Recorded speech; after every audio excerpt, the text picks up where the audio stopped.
Ayol erkakdan farqli o'laroq o'zini energiya bilan to'yintira olish, o'zini ichki olamidan kerakli energiyani uyg'ota olish va undan foydalana olish qobiliyatiga ega. Mana shunda sizda ayollik energiyangiz mingga ming oshadi. Buni qilib ko'ring.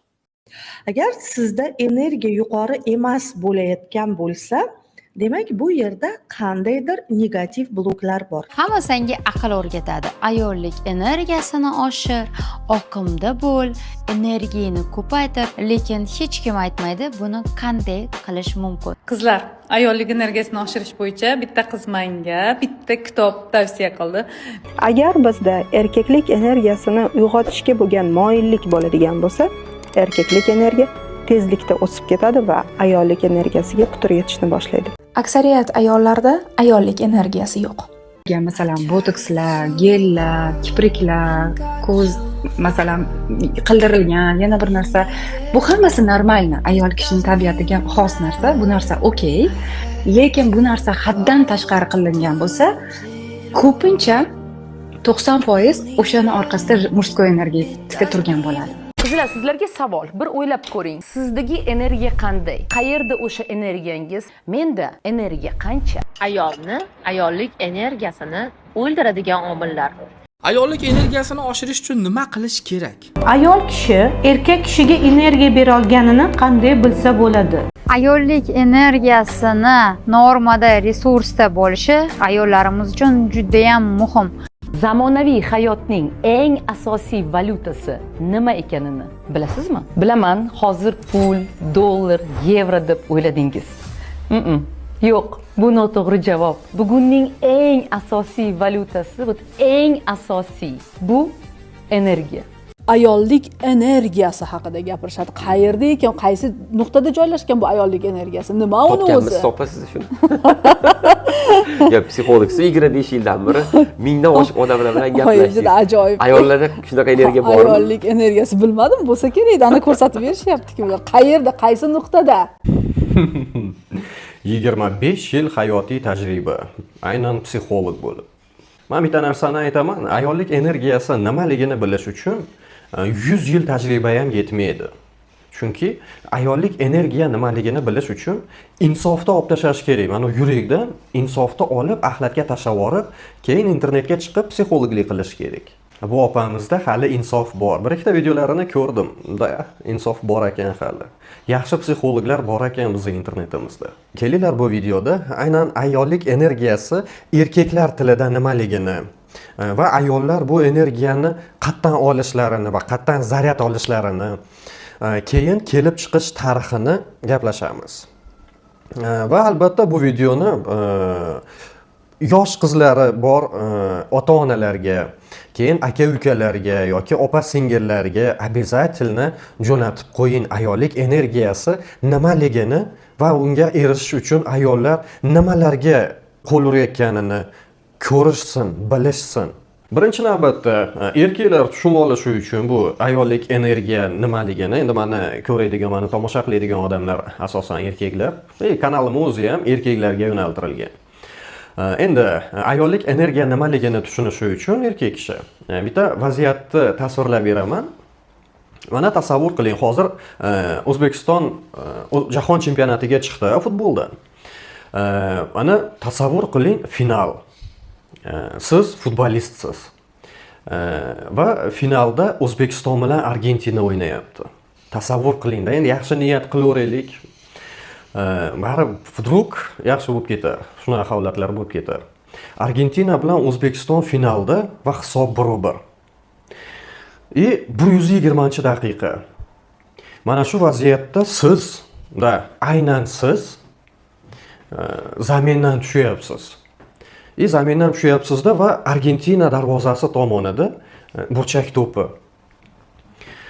Abbosbek Fayzullayev bitta burchak to'pini sizga chiqarib berdi-da va siz через себя gol urib, tepib gol urib, O'zbekistonda chempion qildingiz-da va xursandligingizdan stadionda atrofida futbolkalaringizni yirtib, baqirib, yig'lab, dodvoy solib xursandligingizdan yugurib yursangiz ham ayollik energiyasiga yeta olmaysiz. Chunki ayollik energiyasi, mana shunaqa energiya erkakka berilmagan. Buni isbot qilib aytishim mumkin. Hech qaysi erkak erkaklik energiyasiga erishaman deb o'zini oilasidan voz kechmaydi. Ayollik energiyasi haqida gapiradigan bo'lsak, ayollik energiyasiga erishish uchun birinchi navbatda ajrashish kerak. Ajrashish kerak. Ajrashish oson, juda ham oson hozir. Shunday qilish mumkinki, shu ajrashib turib, erkakni ko'chaga chiqarmaydigan qilib qo'ysa bo'ladi hozirgi kunda. Aytganimdek, ayollik energiyasiga erishish uchun birinchi navbatda qizlar ajrashishlari kerak, ayollar ajrashishlari kerak. Agar erga tegmagan ayol bo'ladigan bo'lsa, qiz bo'ladigan bo'lsa, обязательно bitta alaqa yigitni topib, endi loh degim kelmadi, halaqa deyapman. Mana shunaqa yigitni topib, shunga erga tegib, u bilan ham ajrashib olish kerak. Chunki ajrashmasa ilojisi yo'q. Chunki jamiyatimizda o'zini ayol sifatida realizovat qilmagan bo'ladi. Ya'ni chimildiq ko'rmagan bo'lib qolishi mumkin. Mana erkakni endi lo'q bo'ladimi, qanaqa bo'ladi u yigit, uni hayoti barbod bo'lishi bir tiyin. Kimga kerak? Erkak-ku bitta yo'lini topib oladi. Erkaklar dunyoda bunday hisoblashadi. Erkaklar hech qachon diskriminatsiyaga uchramaydi deb hisoblashadi. Shunaqa. Endi bu jarayon qanday bo'ladi? Ya'ni qizlarda ajrashish jarayoni qanday bo'ladi? Endi men hozir O'zbekistonda tipichniy yo'lini ko'rsataman. Endi bu обязательно erkaklar, ayniqsa uylanmagan yigitlar bu narsani tushunib olgani yaxshi. Birinchi navbatda qilinadigan ish bu agar mana shunaqa yigitni topib erga tekkan bo'lsa, shu yigitga, u qizni birinchi qiladigan ishi uyidagilariga, ya'ni qiz qayna-qaynotasiga, qaynog'alariga, qayni ukalariga, qayni singillariga, hamma yigitni erini qarindoshlariga erini yomonlash kerak. Mana shunday bo'ladi. Birinchi navbatda onasiga yomonlab ko'radi. Qaynonasiga bitta yomonlaydi, keyin ko'radi. Qaynona qanday reaksiya qiladi bu vaziyatga. Qizni o'zini na mesga qo'yib qo'yadimi yoki qo'shilishadimi u kelinning gapiga? Men ko'rganman, o'zimni hayotimda ko'rganman bitta vaziyatni. Kelin bilan qaynona birlashib, yigitni soppa-sog' erkakni o'zini farzandini boqib yurgan erkakni, o'zini farzandini ochlikda o'ltiraman demagan erkakni qaynona bilan kelin birlashib alimentga topshirgan vaziyatini ko'rganman. Siz ishonmasligingiz mumkin, lekin men o'zim ko'rganman shu narsani. Isbot yo'q, endi men u yigitni olib kelib ko'rsatib bera olmayman sizga. Endi qizlar ko'radi, agar qaynona kelin tomon bo'ladigan bo'lsa, bu yaxshi bo'ladi. Agar mabodo protiv bo'ladigan bo'lsa, kelinga, значит, erkakni erini har xil odamlarga yomonlab, o'zini qarindoshlarini erni o'ziga yomonlab, bular menga yomonlik tilashyapti, bular meni ko'risha olmaydi deb mana shunaqa gaplar qilib, erkakni farqi yo'q, u yagona o'g'il bo'ladimi yoki ikkinchi farzand, uchinchi farzand yoki to'ng'ich farzand bo'ladimi, farqi yo'q. Mana shu hovlidan alohida kvartiraga ko'chirib olib chiqib ketadi. Ko'pincha shunaqa bo'ladi. Boshqa kvartiraga nimaga ko'chiladi deb agar birorta yigit qiziqadigan bo'lsa, mana bitta sababi. Bu yagona sabab emas, bitta sababi. Keyin qayerga ko'chib borishlardan qat'iy nazar, qo'shnilarga, keyin atrofdagi erini yaqinlariga, hammaga yomonlanadi. Ya'ni erkak yomon bu. Erkak uyiga kelganida ishdan endi ko'pchilik ishlaydi-ku, baribir bizda erkaklar oila boquvchisi, oila ta'minotchisi, oila tayanchi hisoblanadi. Endi ular ishlashi kerak. Ishlab charchab, endi qanaqa stressli situatsiya bo'ladimi erida, qanaqa kayfiyatda kelishidan qat'iy nazar, glavniysi eriga yaxshi gapirmasdan, erida har xil yomon gaplarni gapirib, erini kayfiyatini yana ham pachog'ini chiqarish bo'ladi maqsad. Endi baribir ajrim bo'lishi kerak-da. Mana shunga harakatda baribir ayollik energiyasi ajrimsiz bo'lmaydi. E'tibor bering, ayollik energiyasi haqida gapirib yurganlarda deyarli hammasi ajrashgan. Endi men ikkita erkakni ham topdim. Endi ular nima maqsadda bu ishni qilyapti, men tushunaman. O'zi aslida ayollik energiyasi haqida gapirib yurganlarda ko'pi. Endi hammasi ham emas, ko'pi. Ana ko'chada baxtingdan ochaymi, taxtingdan ochaymi deydiganlar bor. Ana shular internetga chiqqani bu. bitta bir ikkitasi bor, endi ular вообще chimildiq ko'rmagan, endi ular hali yo'lini to'lqin bilmaydida, lekin internetga chiqib o'zini psixolog qilib ko'rsatib, qolganlarga ayollik energiyasini yetishni ko'rsatadi. Lekin ular asosiy narsani qilisholmagan. O'zini ayol sifatida realizovat qilib, zagsda, oilada farzand tug'olmagan. Mana shu narsasi unga minus bo'lgan xullas. Unaqa chimildiq ko'rmagan qizlarda, ayollarda ayollik energiyasiga yetib boraman deb harakat qilib yurgan, chimildiq ko'rmagan ayollarda boshqa qizlar yetarli darajada hurmat qila olmaydi. Mana shuning uchun u ayollik energiyasiga to'liq yetib bora olmaydi. Kamchilik bor ko'ngilda. Endi bizda har xil yo'llari bor. Geminoplastika degan muolajalar bor. Kosmetologlar maqtab reklamalar qilib yurishibdi bu narsani. Xullas har xil mana shunaqa yo'llar qilib, bittasini topib, unga erga tegib, undan bitta bolani ko'rib, keyin shu farzand ko'rganidan keyin qiz, ayol endi yaxshi, hamma zo'r. Men hamma yaxshi, hech kimni yomonlamoqchi emasman. Men tipичный O'zbekistonda ajrimlar odatda qanday bo'ladi? Meni tasavvurimda. Mana shunday bo'lib, bitta yoki ikkita farzand ko'riladi-da, keyin hammaga birinchi navbatda uydagilarga, ota-onasiga, kuyovni, erda ota-onasiga, opa-singillariga, boshqa qarindoshlariga, keyin mana shu o'zini farzandlariga, sani otang unaqa qilgan, sani otang bunaqa qilgan, erkak bunaqa zotda, erkakni gapiga ishonib bo'lmaydi. Endi folklorimizda har xil gaplar bor-ku bizda. Erkakni betidan juni chiqadi, unga ishonib bo'lmaydi. Mana shunaqa gaplar bor.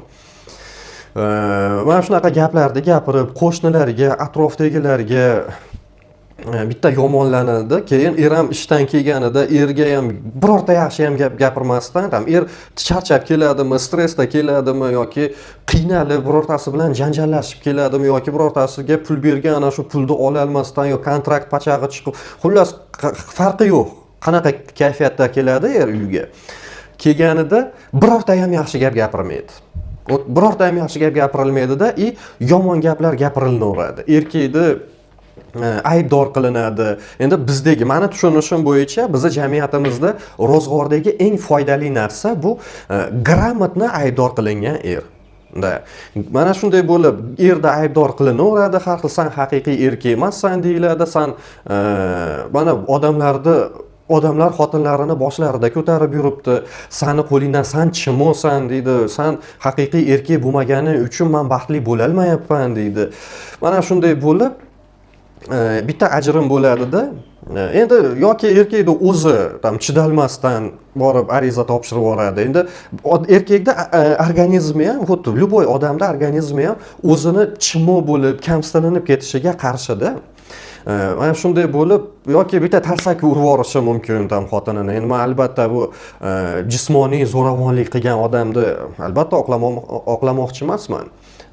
Jismoniy kuch ishlatgan odam oilada ahmoq deb hisoblayman. Men nafaqat kamerada gapirayotganim uchun ahmoq deyapman, yo'q. Hayotda ham agar mana shu ishni qilgan bo'lsangiz, men sizni o'zingizni betingizga aytaman. Ahmoq deb sizni. Xotinni urib bo'lmaydi. Erini ham urib bo'lmaydi. Ko'ryapman videolarda.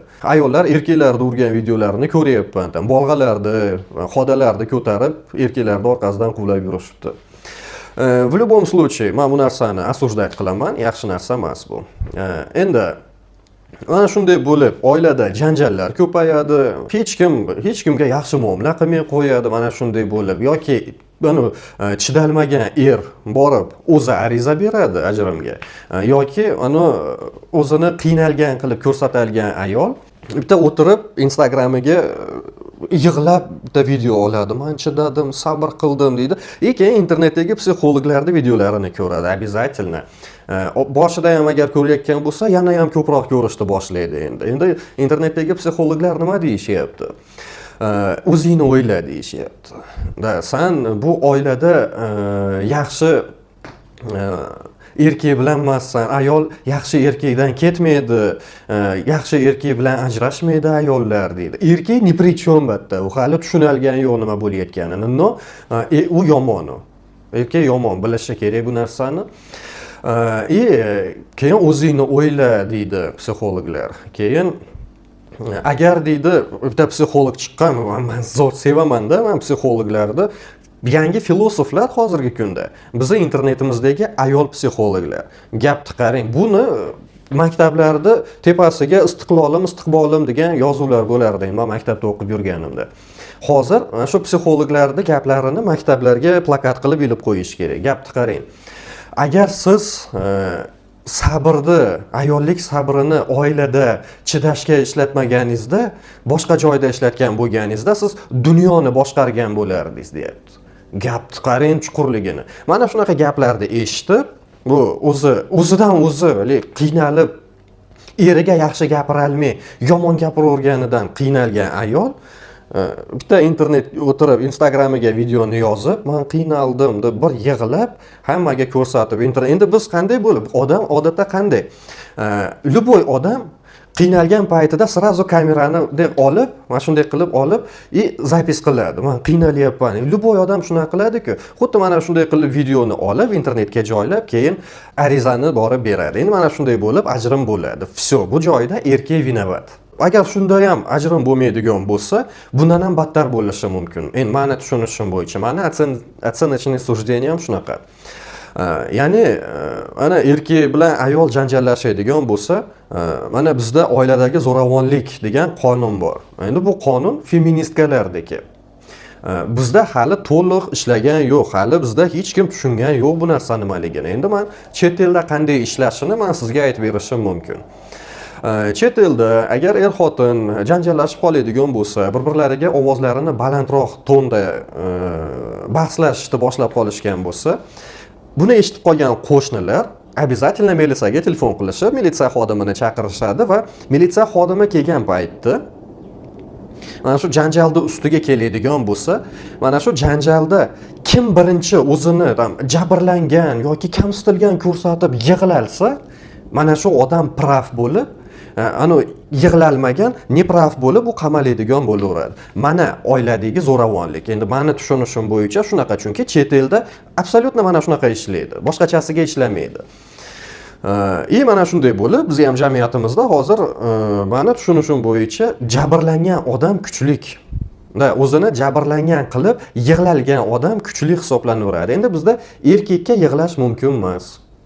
Mana shunaqa. Endi yig'lagan erkak, emotsiyani ko'rsatgan erkak bu erkak emas hisoblanadi.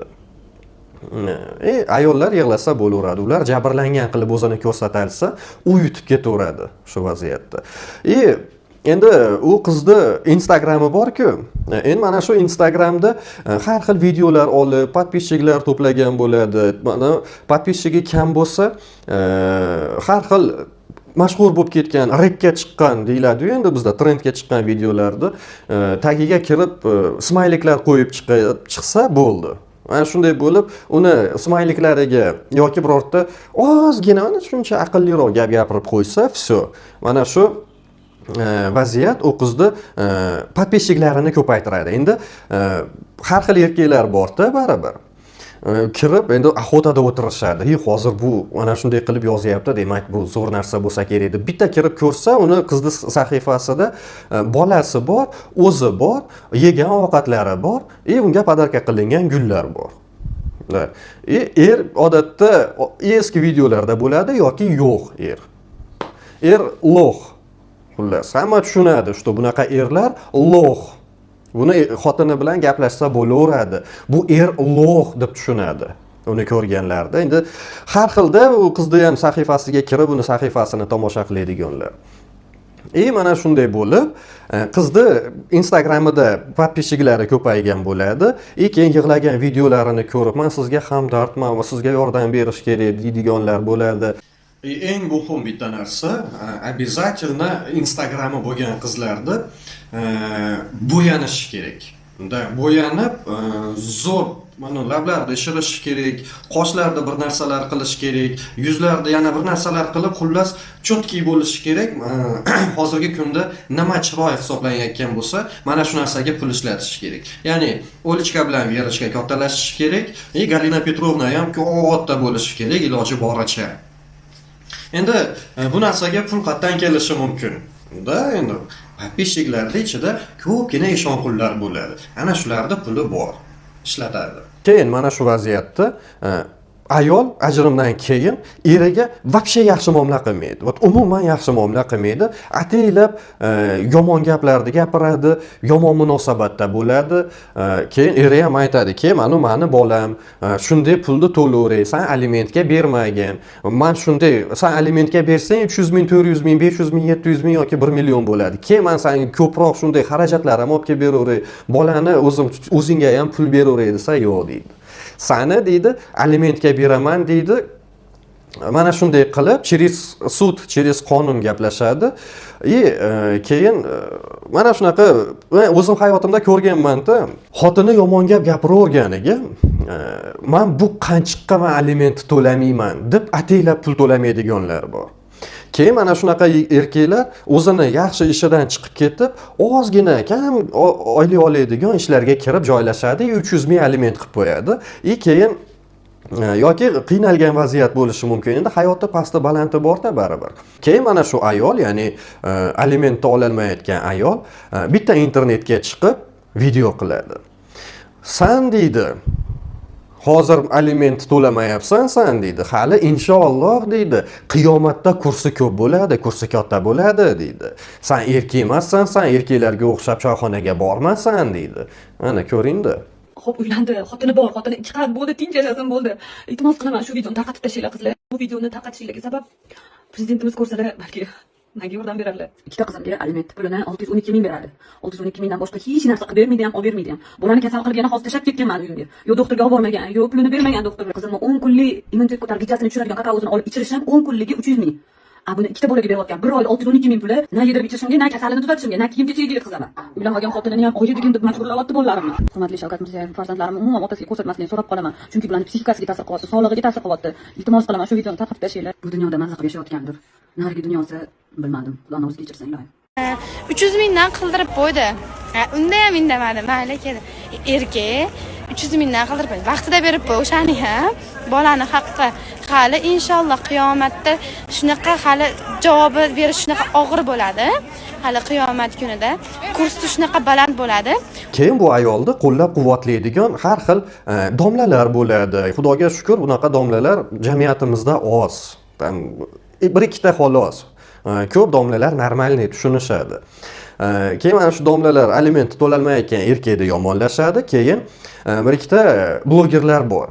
Hojatga kirganida, hojat chiqarganin, qattiq yo'talib borganida miya ham chiqib ketib qoladi.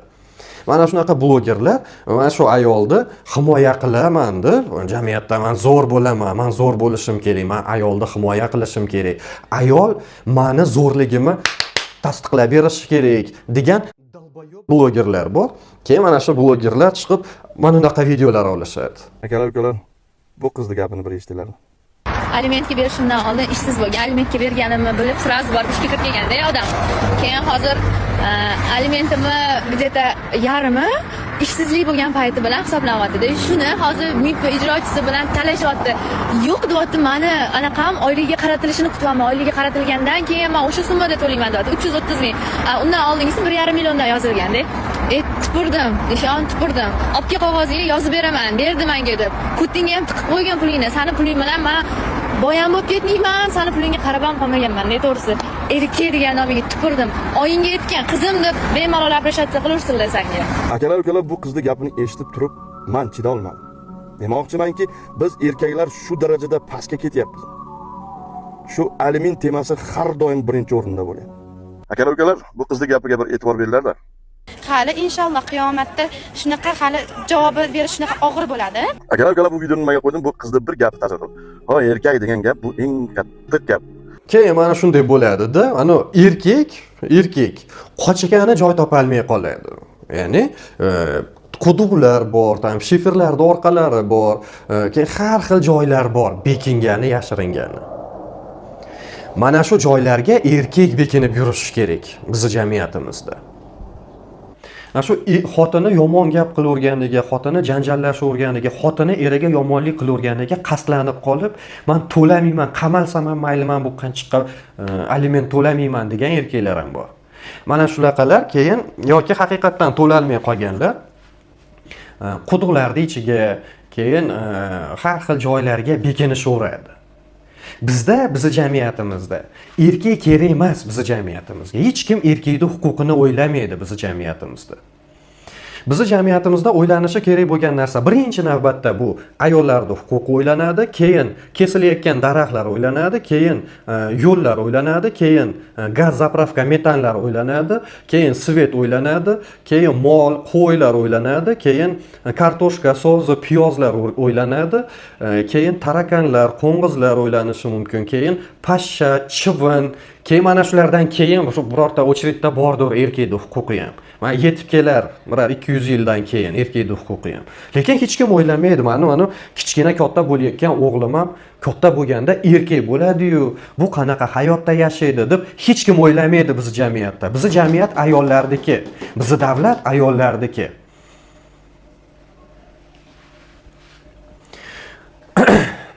Keyin ana shunday bo'lib, ana erkaklar yaqinda ko'chaga chiqsa, boshini ko'tara olmaydigan bo'lib, mana shunaqa holatda yashab yuradi. Hali tushunmayapti hali bizdagi erkaklar. Mayli, vaqt ko'rsatadi.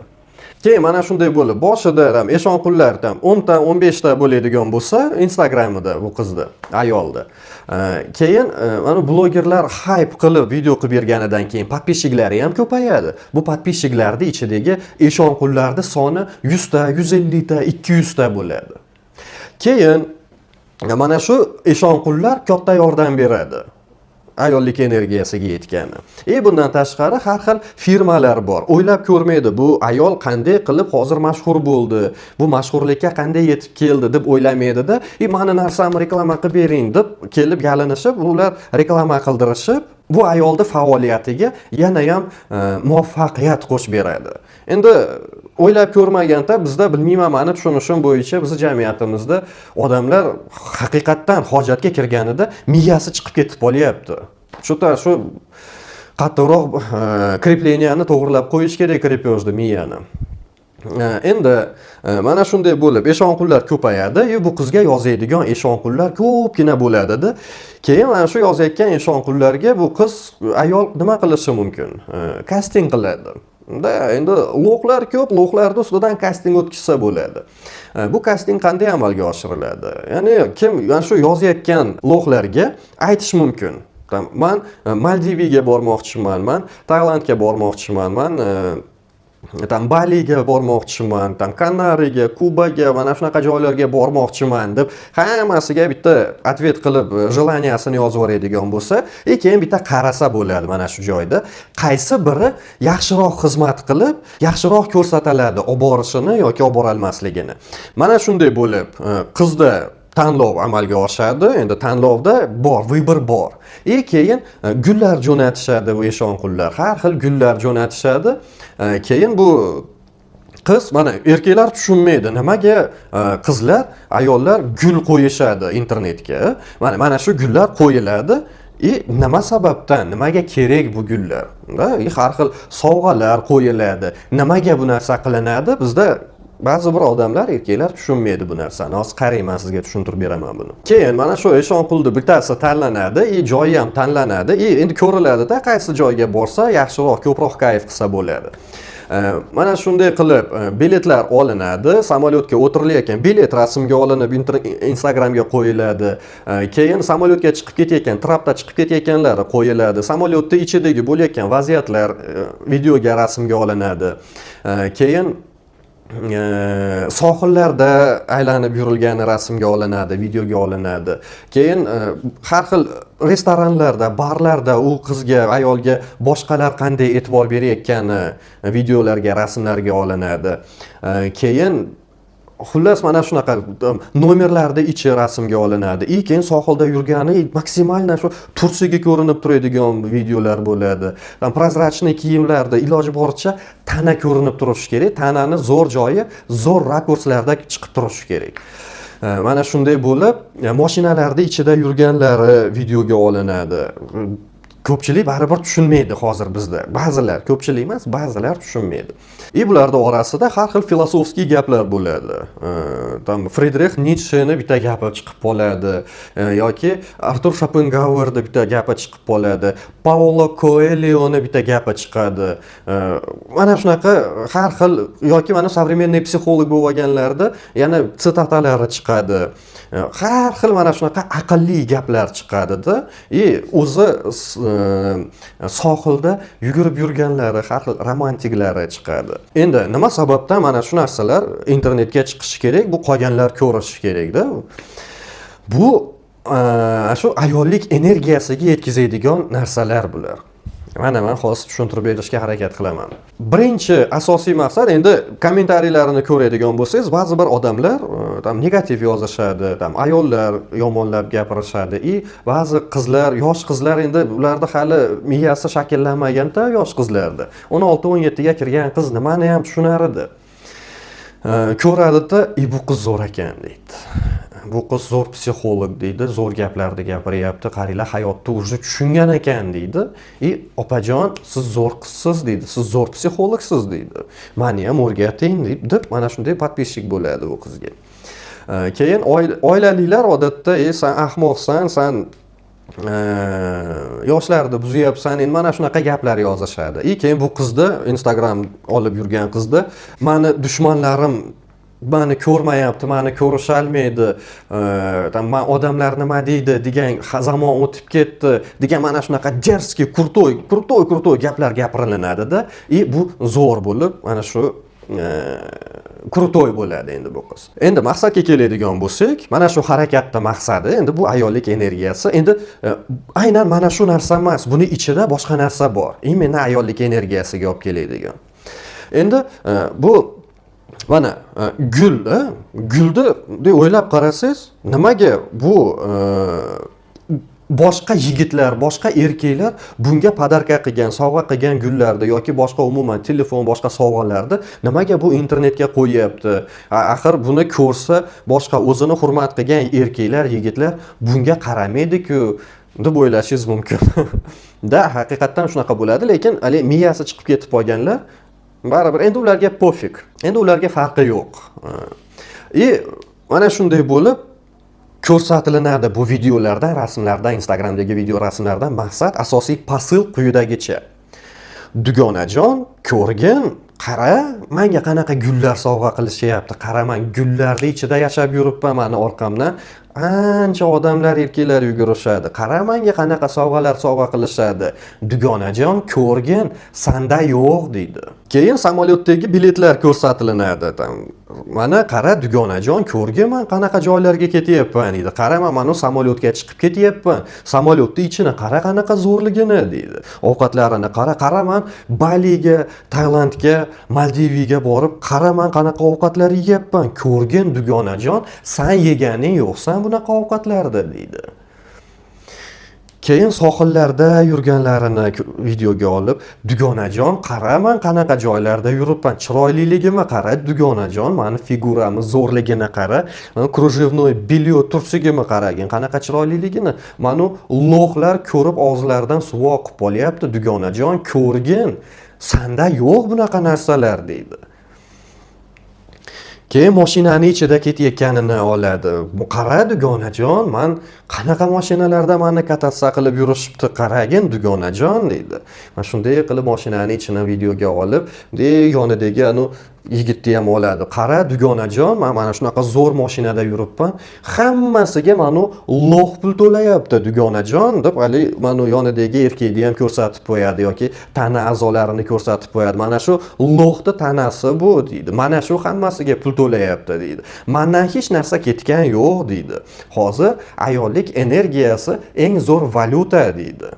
Valyuta nima uchun bu ayollik energiyasini valyuta deyishyapti? Endi bu narsalarni ko'rgan qizlar, ayollar qanday bo'ladi? Mana oilasida qiynalib yurganlar bor. Endi hamma ham millioner emas-da bizni jamiyatimizda.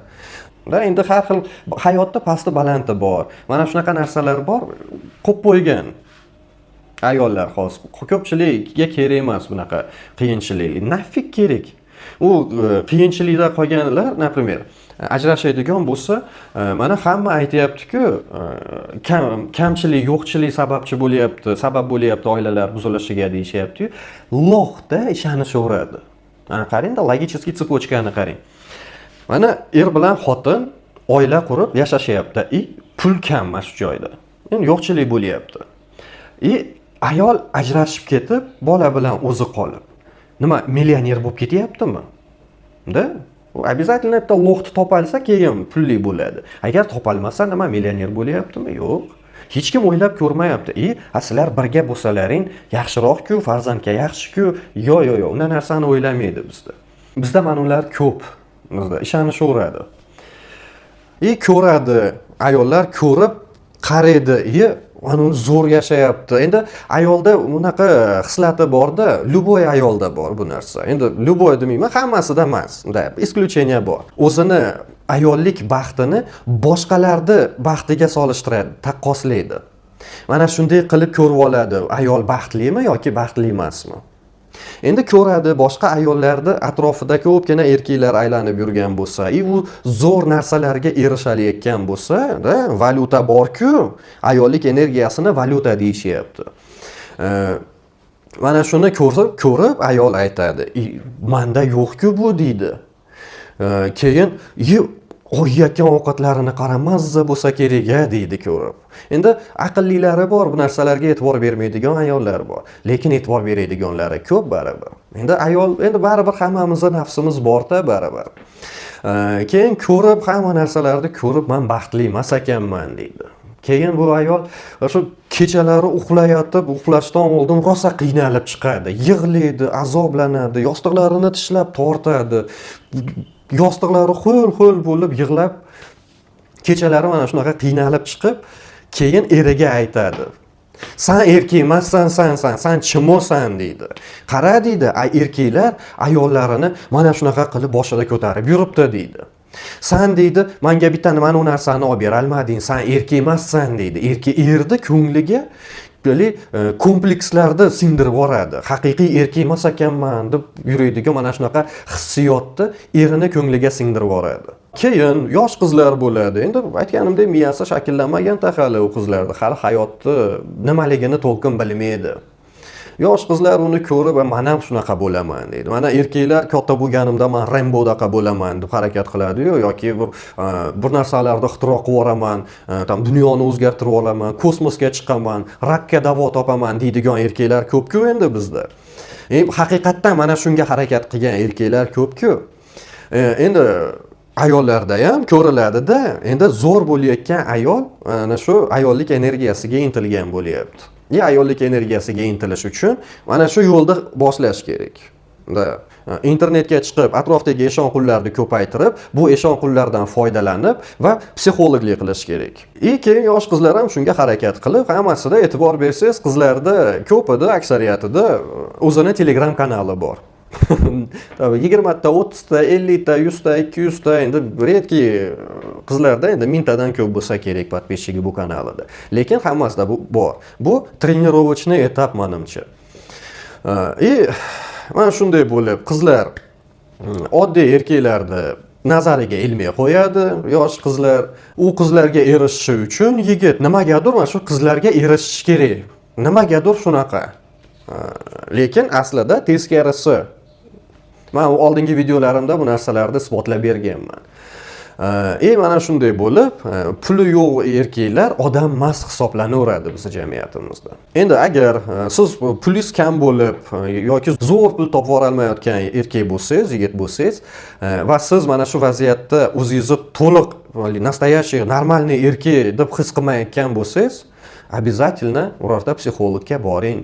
Bu narsa noto'g'ri narsa. Erkakning erkakligini pul hal qilmaydi. Endi bu meni shunaqa fikrim. Endi mana shunday bo'lib, ayollar ayollik energiyasiga intilishadi, qolganlar oilasida qiynalishaveradi, mana shunday bo'lib, erkaklar kamsitilanaveradi oilada va ajrimlar ko'payaveradi. Endi bizda doktordi, qolganlar hammasi shu erkakning kamsitilinishi uchun harakat qilib yurishibdi. Seksolog, seksopatologlar, har xil sotsiologlar shu erkakning kamsitilanishiga harakat qilib yurishibdi. Mana shunaqa оценочный суждение ham bor shu vaziyatda. Mana shunday bo'lib, bizda ajrimlar ko'payaveradi. Erkak bilan bunaqa o'zi kamsitilgan erkaklar bilan ayollar baxtli bo'la olmaydi, oilada janjal qiladigan ayollar bilan erkaklar baxtli bo'la olmaydi. Chunki oilada agar oila gullab yashnayotgan bo'lsa, bu birinchi navbatda ayolda qilgan ishi bu 100% ayolda qilgan ishi. Erkak ni pri чем agar oila gullab yashnayotgan bo'lsa. Xuddi shunday agar oila buziladigan bo'lsa, bu ham birinchi navbatda ayolda qilgan ishi. Ayol 100% aybdor bu vaziyat. Endi qisqacha qilib ayollik energiyasini qisqa qilib aytib beradigan bo'lsam, bu birinchi navbatda atrofda ko'pgina eshonqullarni to'plash, ya'ni pulini ishlatadigan eshonqullarni to'plash, lo'qlarni, keyin atrofda yana ko'pgina yosh qizlarni, uni orqasidan ergashadigan qizlarni to'plash va bunga hasad qiladigan yoki buni ko'ra olmaydigan ayollarni nafratini his qilish va mana shularda oilasi buzilib ketishini darja his qilish. Keyin orada psevdofilosofiyani, psevdopsixologiyani yoqib olib, bir ikkita aqlli gaplar qilib yurish, mana shu ayollik energiyasi. Endi bu ayollik energiya olish jarayoni bu eshonqullarda ko'payishi, yosh qizlarda buni orqasidan ergashadigan qizlarda ko'payishi va mana hasad qilib, oilasi buzilib, oilasida tinchlik yo'qoladigan ayollarda ko'payishi bunga yana yangi zaryadlar olib keladi. Va mana shu narsalarni, mana shu energiyani hozirgi psixologlar, internetda yurgan psixologlar erkakka bo'lish mumkin deb qolgan erkaklarni, lo'qlarni qulog'iga tepishyapti. Hech qaysi ayol power bank bo'lib, mana ishlatilgan power bank bo'lib, sizga erkakka zaryad bera olmaydi. Nabarot, sizni zaryadingizni olishi mumkin xolos. Sizni asablaringizni tinchitib, sizni silkasal qilishi mumkin xolos. Endi bu mana shunaqa fikrim. Endi bu narsa aslida mana yosh qizlarni, oila qurishi kerak bo'lgan, oila tomonga intiladigan qizlarni bu oiladan chetlashtirib, mana shu rohatga, kayfga chorlaydigan ishlar, harakat bu. Mana shunaqa, agar siz yosh qiz bo'ladigan bo'lsangiz, yana men 18+ qo'yib qo'yaman bu videoga. 18 dan oshgan qiz bo'lsangiz, ayollik energiyasi mana shu bilib oling. Sizni internetdagi ana shu har xil ayol psixologlar, keyin попалный счет yoki shunga o'xshagan har xil tupitsalar sizni bunaqa yo'llar bilan mana shu maqsadga, mana shu manzilga olib kelishyapti. Bilib oling, tushunib oling. Endi mana shu ayollik energiyasini gapirib yurganlarni qo'lidan telefonini olib 1 yilga internetdan uzib qo'ying-da. Qayerdan topar ekan ayollik energiyasini ko'rib olasiz shunda. Agar siz yosh qizni akasi, ukasi yoki ota-onasi yoki amaki, tog'asi, xolasi, ammasi bo'ladigan bo'lsangiz, bilib oling siz ham ayollik energiyasi nimaligini. Keling endi ayollik energiyasini kelib chiqish tarixini gaplashamiz. Endi ayollik energiyasini kelib chiqish tarixi haqida gaplashadigan bo'lsak, birinchi o'zi aslida mana shu stoitsizmdan boshlangan bu. Stoitsizm o'sha qadimgi Rim imperiyasida, Gretsiyada, mana shu joylarda faylasuflar bo'lgan har xil. Mana shu faylasuflar женское начало, мужское начало qilib, xullas mana shu odamda tabiatlarini bo'lishgan ikki xilga. Endi ayollik energiyasi aynan bundan boshlanmagan, lekin psixologiya rivojlangan davr bu mana Sigmund Freud bilan Carl Jung yashagan davr, ya'ni bu 20-asrda oxirlari. Ikkinchi yarmi desak ham to'g'riroq bo'ladi. Endi aynan ayollik energiyasi tushunchasini fanga kiritgan odam bu Carl Jung. Carl Jung asosiy kitoblarida har xil arxetiplarni ko'rsatib bergan odamlarni arxetipini. Ya'ni arxetip nima? Arxetip bu odamni hayotiy yo'li, hayotiy yo'nalishi, mana shu tanlovlari. Mana shunday desam ham to'g'riroq bo'laveradi. Endi Carl Jungning kitoblariga keladigan bo'lsak, bu kitobni o'qishni hech kimga tavsiya qilmayman. Carl Jungning, Sigmund Freudning kitoblarini o'qishni hech kimga tavsiya qilmayman. Chunki birinchi navbatda bu kitoblar, agar siz e'tiqodli odam bo'lsangiz, dindor odam bo'lsangiz, sizni e'tiqodingizni sindiradi. Ta'siri katta. Chunki Mana bitta misolda aytaylik, nima uchun o'qimaslik kerak bu kitoblarda. Karl Yungda bitta kitobi bor, endi nomini aytmay qo'yaveray. Xullas, u kitobda ham arxetiplar haqida-yu oxiri yo'q bu kitobda. Adashmayotgan bo'lsam, 204 ta sahifadan iborat bu kitob. Endi juda katta kitob emas. Endi bu kitobda nima uchun yozgan bu kitob? O'qigan odamlarda ko'pchiligi tushunmaydi. Nima haqida, nima uchun yozilgan, nimaga buni oxiri yo'q, tushunmaydi. Endi mana ikkita versiya ham bor, nima uchun bu kitobda oxiri yo'q, nima uchun oxiri bo'lmaydi bu kitobda. Birinchidan, Karl Jung reinkarnatsiyaga ishongan. Ya'ni odam o'lib, yana boshqa tanada dunyoga kelishiga ishongan. Mana shuni endi reinkarnatsiya deydi.